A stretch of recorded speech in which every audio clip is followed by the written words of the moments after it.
দ্বিতীয়ত হচ্ছে লেখাপড়াটা হচ্ছে অধ্যয়নের বিষয়, এটা অর্জন করতে হয়।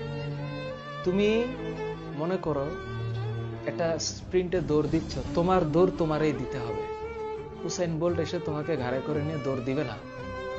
সুতরাং লেখাপড়াটা সহজ না, এখানে এটা অর্জন করতে হয়, এই বিদ্যাটা অর্জন করতে হয়। এই জন্য চেয়ার টেবিলে বসে পড়তে হয়। তোমাদেরকে একটা সিম্পল কথা বলি, তোমরা যদি মনোযোগ দিয়ে পড়তে চাও, যখন তোমরা টেবিল চেয়ারে বসো, মানে নিজে পড়ার জন্য বসো, আল্লাহর ওয়াস্তে মোবাইলটা তোমার রুমের থেকে যত দূরে পারো রাখবা। তোমার আশেপাশে মোবাইল তো থাকবেই না, এমন কোনো কিছু থাকবে না যে কারণে তোমার পড়ার মনোযোগ নষ্ট হয়।